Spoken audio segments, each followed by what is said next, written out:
We are now leaving Baguio and it's now 4:26 AM. So downhill tayo ngayon pababa ng Baguio mga bossing. Papakita namin ni Mrs. kung ano yung dadaanan nyo, anong sitwasyon kung dito kayo dadaan pa baba or pabalik ng Manila.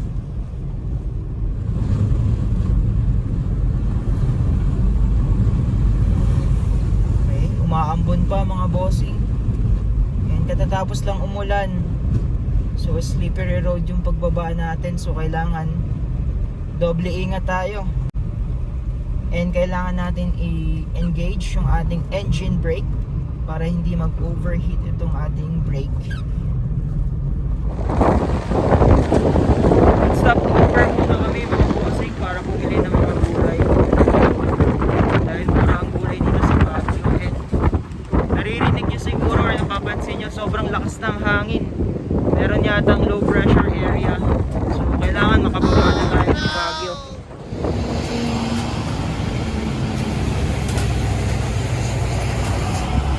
So ito yung assorted na gulay.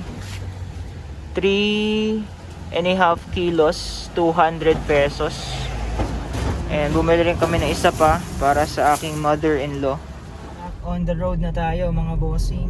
So madilim pa, walang mga ilaw dito.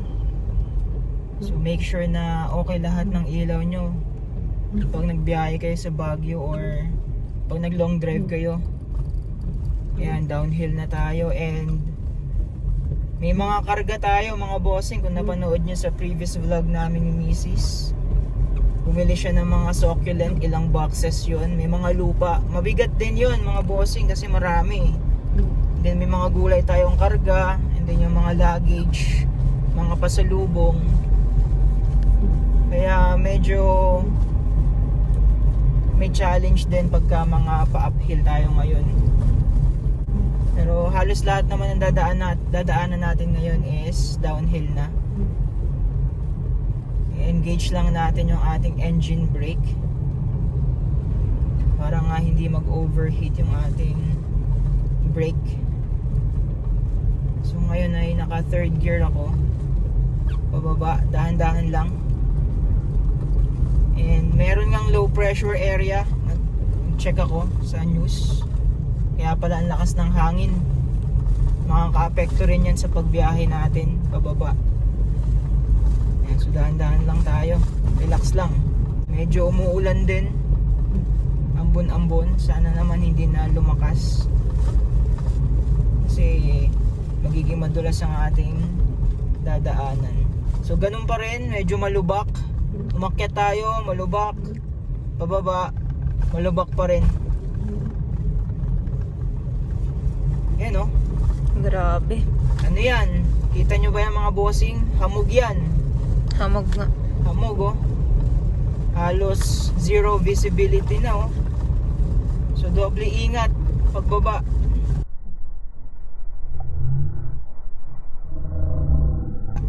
May yero pa na mabubulaga ka. Hamog.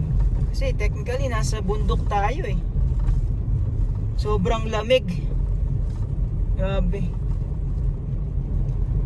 Kaya ayan, nakasarado na yung aming mga bintana. Syempre no AC tayo. Ayan, ganyan yung dadaanan nyo dito pagpababa. Sa Marcos Highway tayo dumaan. Ayan, dire-diretso naman. Sigurado mabilis lang tayo makakabalik sa Manila.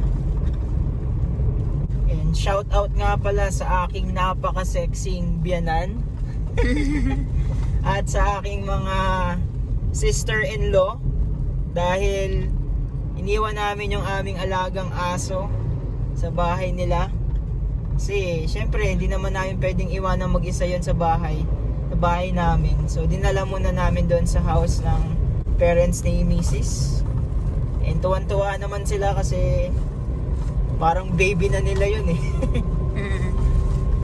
Naalagaan nila. Soon magkakaroon na kayo ng apo.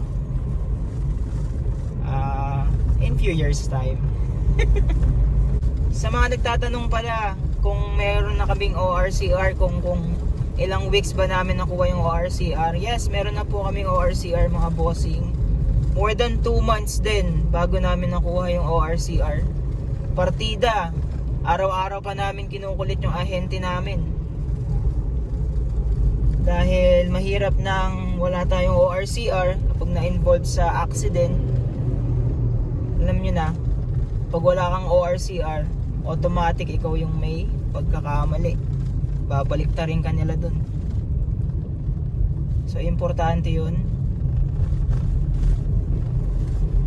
Meron na rin kaming license plate. So parang 2 weeks after na bigay yung ORCR namin, is available na rin yung license plate. Si Mrs. gusto pang mag-stop over sa La Union.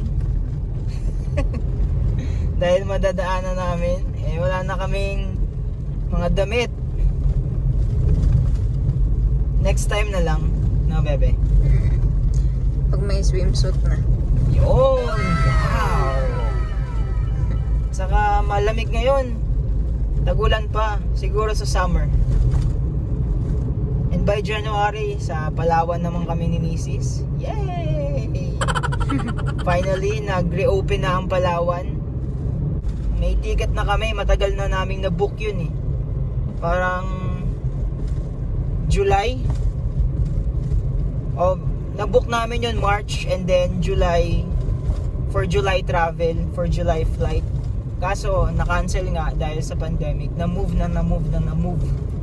And finally, this January, hopefully wala namang maging problema kasi nag-reopen na ang Palawan. So we are going to Palawan by January. Excited na ako. Ikaw bebe, excited ka na ba? Siyempre, siya nag-book nun eh. So sana, manalangin tayo, walang maging problema ngayong January. Napakatagal na nun. Ayaw naman namin ipa-cancel kasi ang daming issue sa Cebu Pacific na hindi nila nire-refund. Ang tagal ng refund. No, bebe? Ang dami nagre-reklamo. Might as well leave it as it is. Reschedule na lang kung magkaroon man ng problema. Darating din yan, magiging normal din ang lahat. Ang maganda mag-travel during this pandemic mga bossing, share lang namin sa inyo is sobrang mafe-feel nyo talaga yung lugar. Kasi hindi crowded eh. Konti lang yung tao. Like sa Baguio, nakakapagpa-picture kami, walang mga tao sa likod, kami lang. May mga tao pero limited. Parang 20% of the normal number of tourists yung makakasalamuhan nyo. Kailangan nyo rin protektahan ng mga sarili nyo mga bossing. Yun na nga, mask, face shield, magbaong kayo ng 1 galong alcohol sa inyong mga sasakyan, maghugas ng kamay at least 20 seconds. Yan, gawain na naging normal na nga sa amin eh.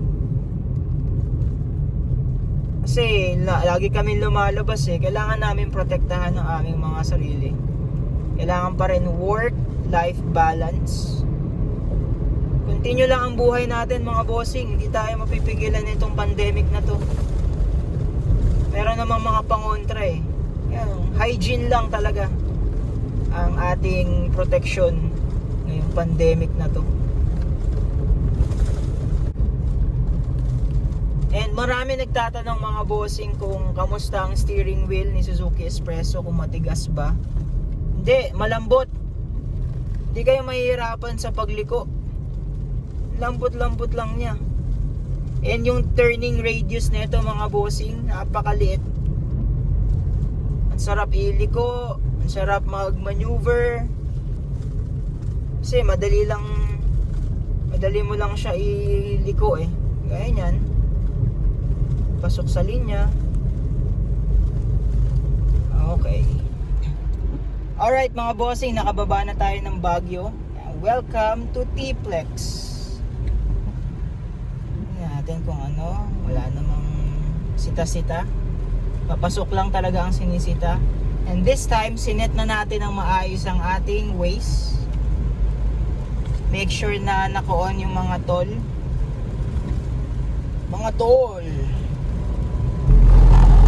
Alright, pampagising. Umuulan.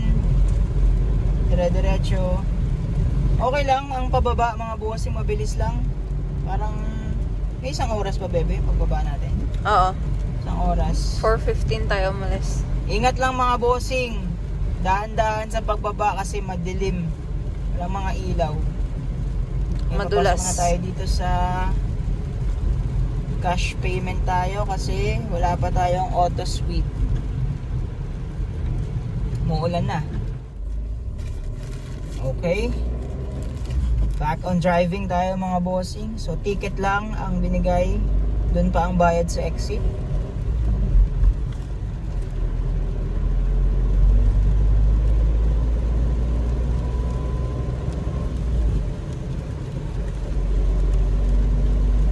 Ganda ang daan dito sa T-Flex.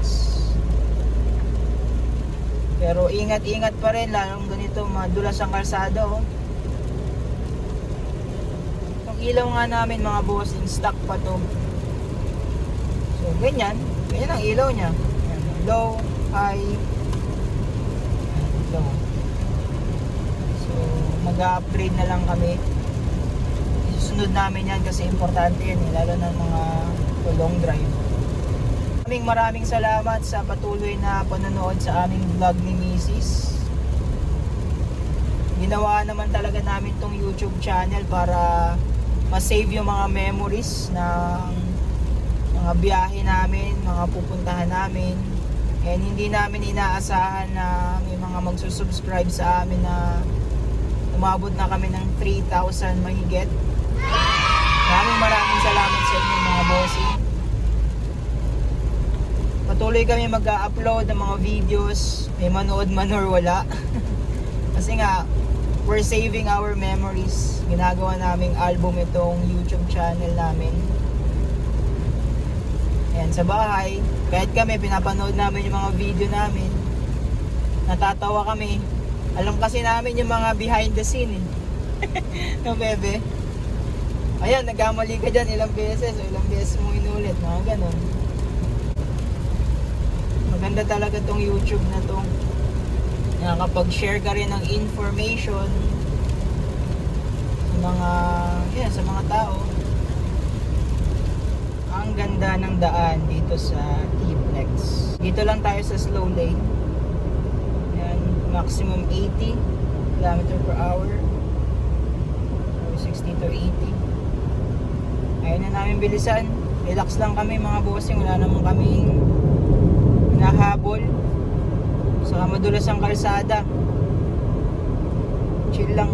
Chill driving lang tayo mga bossing. 7-Eleven, paki-explain ito. Ba't ganito ang palaman? Nasa gitna lang. Nakakasampung kagat na ako. Puro tinapay lahat. Explain mo to. Pakita mo yung ano. Ano? Pimiento. Cheese pimiento. Gitna lang ang may palaman. Oh no!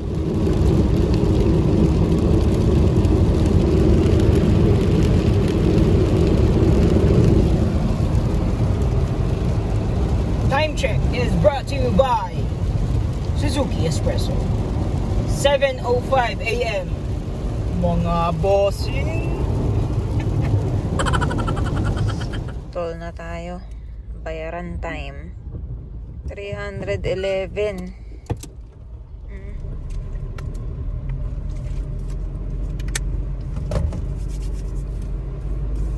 Kakalagpas lang natin ng T-Flex. 311 pesos ang toll. Okay, diretso lang. Let's go. Uy, nagmumoist. Mga bossing, pag ganyan nagmumoist, may nagtanong kasi kung ano daw gagawin. Ito, pindutin nyo lang ito. Yan, isagad nyo sa dulo. And then i-on nyo yung inyong AC. Mawawala yan. Magic! Yun. Ayos. Alright. Then, Malamig na, patayin namin AC. Ganun lang pag nagmo-moist.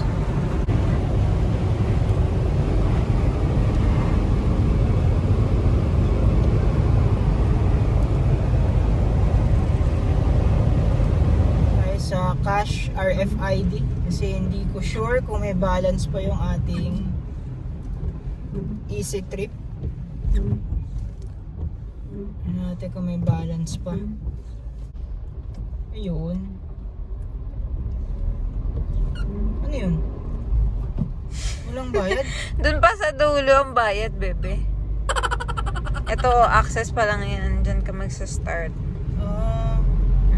Wala tayong ticket. Wala, meron ka ng sticker eh. Kahit pala tayo naman sa RFID. Okay. Pagawan lang po, mga busing. Siya. Biyahe na ulit.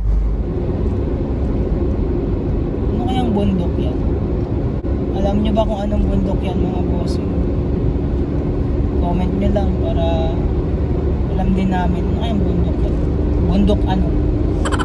Papunta kaming Clark. Kasi pa namin nadadaanan yan, ganda. Tarlac na to.